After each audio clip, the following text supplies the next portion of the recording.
కామారెడ్డి జిల్లా కేంద్రంలోని కల్లులో అధిక మొత్తంలో గుల్పాహారం కలుపుతూ కల్లుకు బానిసలుగా చేస్తున్న సిరిసిల్ల రోడ్లో గల ఎల్లమ్మ కాడ సీసల నారాగౌడ్ కల్లులో విష పదార్థాలకు సంబంధించిన మత్తుగోలులను మద్యం ప్రియులుగా మారుస్తున్న వైనం పట్టించుకుని ఎక్సైజ్ శాఖ. కామారెడ్డిలో కూడా ఇదే వైనం. కల్లులో కలిపే మందు శుభ్రపరచకుండా ఇస్తాను సారంగా సీసాలను ఆ విధంగానే మంచులో అమ్మడం జరుగుతుంది.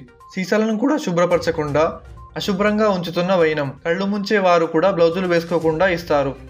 సారంగా అశుభ్రంగా ఉంటున్నారు. కనీసం ఎక్సైజ్ శాఖ పరమైన చర్యలు తీసుకోకుండా లంచాల మధ్యలో ఉంటున్నారు. ఇప్పటికైనా అధికారులు స్పందించి శుభ్రపరిచే విధంగా చూడాలని కొందరు వ్యక్తం చేస్తున్నారు. కాకుండా నిద్ర కూలీలు కల్లులో కలపడం వల్ల మత్తుకు బానిసైతున్న ప్రజలు. ఇప్పటికైనా అధికారులు స్పందించి జనాల ప్రాణాలను కాపాడాలని ప్రజలు కోరుతున్నారు. లేని ఎడల దుకాణంపై కలెక్టర్ కంప్లైంట్ చేస్తామని కొందరు అన్నారు.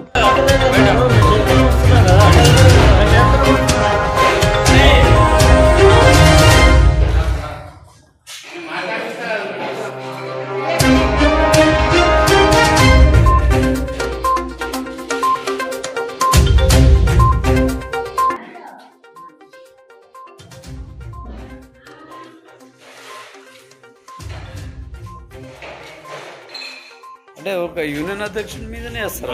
అట్లా మీరు ఏమి అర్థం చేసుకుంటలేరు. బరాబర్ తీస్తాం, జర్నలిస్ట్ గా బరాబర్ తీసుకుంటాం.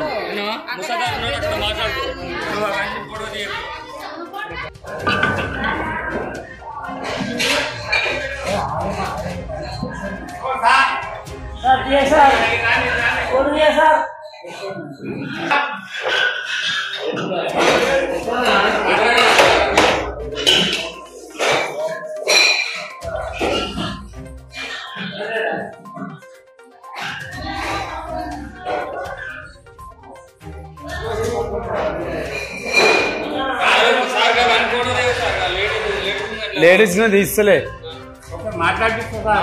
మీరు నా పైన ఎట్లా వస్తారు అంటున్నా. నా ఫోటో తీస్తలే. నువ్వు నా ఫోటో మాట్లాడిపిస్తా. నా ఫోటో తీసి ఆరోగ్యం ఉందా నీకు? నా ఫోటో పైకి ఎట్లా వచ్చినావు మరి? మాట్లాడిపిస్తా సార్ మీతో. అంటే సార్ మాట్లాడు.